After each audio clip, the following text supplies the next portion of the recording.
প্রথমত মাদক স্থায়ী সমাধান তখনই হবে যখন মাদকের সাপ্লাই বন্ধ হবে, এবং এটা মাদক একটা সামাজিক সমস্যা। এটা বিজিবি বা কোনো আইন শৃঙ্খলা বাহিনীর সমস্যা না, এটা একটা সামাজিক সমস্যা।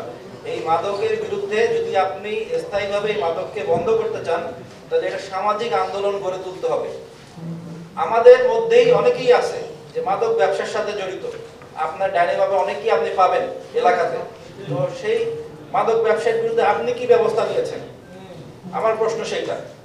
আপনার এলাকাতে অনেক যুবক আছে মাদক খাচ্ছে, সেবন করছে, তাদের বিরুদ্ধে আপনি কি ব্যবস্থা নিয়েছেন? শুধু আইন শৃঙ্খলা বাহিনীর দিকেই আপনারা পয়েন্ট আউট করেন যে আইন শৃঙ্খলা বাহিনী মাদক বন্ধ করবে, এটা কিন্তু একটা ভুল জিনিস। আমরা চেষ্টা করছি, আমাদের যে দায়িত্ব আছে সেই দায়িত্ব থেকে আমরা 100 না 200% চেষ্টা করতেছি এই মাদক কিভাবে বাংলাদেশে বন্ধ হয়।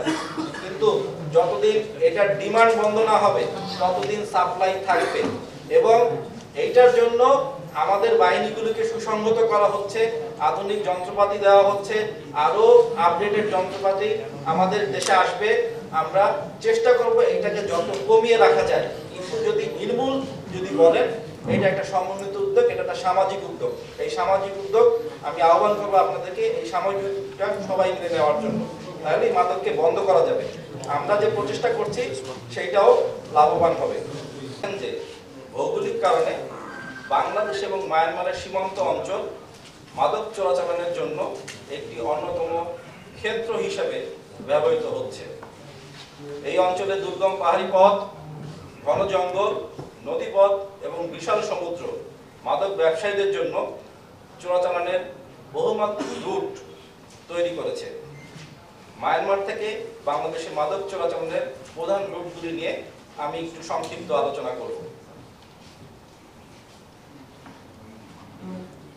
কক্সবাজার সীমান্তে মূলত দুটি চোরাচালান পথ। 1 নম্বর উখিয়া টেকনাফ সীমান্ত, যা নাফ নদী দ্বারা বেষ্টিত, এবং দ্বিতীয়ত উপকূলীয় এলাকা অর্থাৎ মহেশখালী, বাঁশখালী, কুতুবদিয়া, আনোয়ারা, যা কুয়াকাটা পর্যন্ত বিস্তৃত। নাফ নদী ও সমুদ্র উপকূল বেষ্টিত এলাকাসমূহ চোরাচালানের অন্যতম দুটি প্রধান পথ, যার মাধ্যমে ইয়াবা, ক্রিস্টাল মেথ আইস এবং অন্যান্য মাদকদ্রব্য বাংলাদেশে চোরাচালান হয়ে থাকে। উল্লেখ্য, নাফ নদীর তুলনায় উপকূলীয় অঞ্চল দিয়েই অধিকাংশ মাদকদ্রব্য মায়ানমার থেকে বাংলাদেশে চোরাচালান হয়।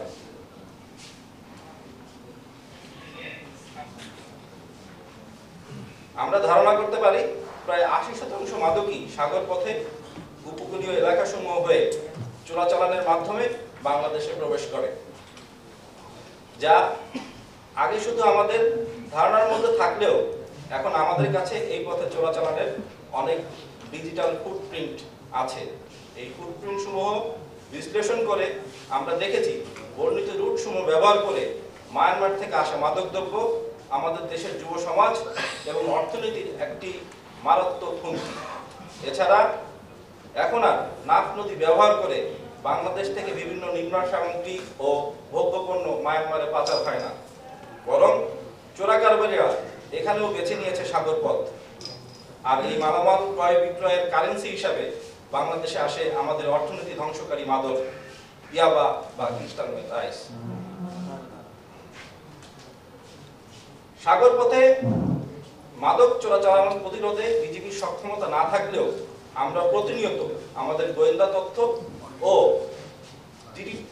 ডিজিটাল তথ্যপত্র দিয়ে সাগরে দায়িত্ব পালনকারী আমাদের দেশের বাংলাদেশ নেভি এবং কোস্টগার্ডকে প্রতিনিয়ত সহায়তা দিয়ে যাচ্ছি। এক্ষেত্রে বিভিন্ন ডিজিটাল ফুটপ্রিন্ট ও প্রাপ্ত তথ্য বিশ্লেষণ করে কাজে লাগানো হচ্ছে। আপনারা আমার পিছনে স্ক্রিনে কিছু লাল গোল চিহ্নিত নৌ চলাচলের স্পট দেখতে পাচ্ছেন। এটা গত 13 সেপ্টেম্বর তারিখে সেন্ট মার্টিন দ্বীপের ছেড়া দ্বীপের দক্ষিণে কিছু নৌ চলাচলের রাডারের ইমেজ। গভীর রাতে এভাবে প্রতিনিয়ত বাংলাদেশ থেকে মালামাল পাচার হয়ে মায়ানমারে যায়, আর এর পরিবর্তে একই পথে বাংলাদেশে আসে ভয়াল মাদক।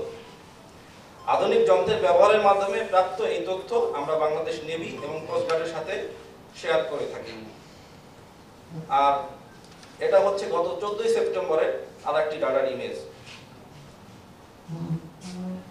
আর এটাই হচ্ছে আমাদের সাগর পথে চলাচল প্রতিরোধের সমন্বিত অভিযান এবং অন্যান্য বাহিনীকে সহায়তা।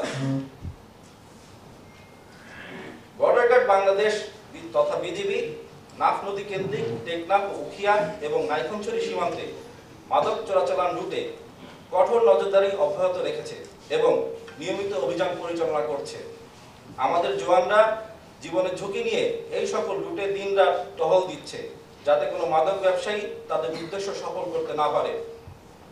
সম্প্রতি কক্সবাজার, টেকনাফ, রামু, নাইক্ষণছড়ি এলাকায় মাদক চোরাচালান প্রতিরোধে মাননীয় স্বরাষ্ট্র উপদেষ্টা, স্বরাষ্ট্র মন্ত্রণালয় এর দিক নির্দেশনায় কক্সবাজার রিজনের অধীনস্থ ব্যাটালিয়নগুলি নিরলসভাবে মাদক চোরাচালান দমন অভিযান চালিয়ে বিশেষ সফলতা অর্জন করেছে। এছাড়া সম্মানিত মহাপরিচালক বর্ডার গার্ড বাংলাদেশের সার্বিক দিক নির্দেশনায় প্রত্যক্ষ তত্ত্বাবধানে এবং তার কার্যকর সিদ্ধান্তগুলো মাদক বিরোধী অপারেশনকে সফল করতে সহায়তা করছে। বিজিবি হবে সীমান্তের নিরাপত্তা ও আস্থার প্রতীক। এই মূলমন্ত্রকে ধারণ করে কক্সবাজার রিজন তার দায়িত্বপূর্ণ এলাকায় সব চ্যালেঞ্জ মোকাবেলা করে মাদকদ্রব্য আটক করতে অন্যান্য সময়ের তুলনায় বেশি কার্যকর ভূমিকা পালন করে অবশ্যনীয় সাফল্য অর্জন করেছে। উল্লেখ্য, কক্সবাজার রিজনের অধীনস্থ ব্যাটালিয়ন সমূহ গত 15 জুলাই 2025 হতে অদ্যাবধি মাদক ও চোরাচালান বিরোধী অভিযান পরিচালনা করে বিপুল পরিমাণ মাদকদ্রব্য আটক করতে সক্ষম হয়েছে। এর মধ্যে 28 লক্ষাধিক ইয়াবা, ক্রিস্টাল মেথ আইস, গাঁজা এবং মদ রয়েছে। এই সমস্ত অভিযানে 188 জন আসামি আমরা আটক করতে সক্ষম হয়েছি।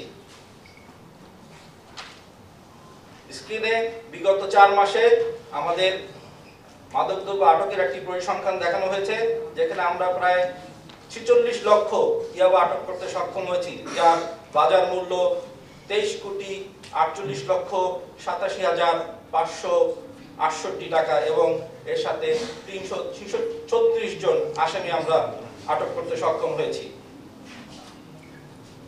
এখন কিছু উল্লেখযোগ্য মাদক আটকের চিত্র আপনাদের সামনে তুলে ধরছি। প্রথমটি গত 14 আগস্ট 2025 তারিখে 4,80,000 পিস ইয়াবা উদ্ধার। 9 সেপ্টেম্বর 2025 তারিখে 2,80,000 পিস ইয়াবা উদ্ধার। 9 সেপ্টেম্বর তারিখে আবার 1 লক্ষ পিস ইয়াবা উদ্ধার। 13 সেপ্টেম্বর তারিখে 2,40,000 পিস ইয়াবা উদ্ধার এবং সর্বশেষ গতকালকে টেকনাফে 1,20,000 পিস ইয়াবা উদ্ধার করা হয়। এগুলি ছিল বড় বড় ইয়াবা উদ্ধার। এছাড়া আরো অনেক উদ্ধার রয়েছে, যেগুলি স্বল্প সময়ে এখানে উপস্থাপন করা সম্ভব হলো না।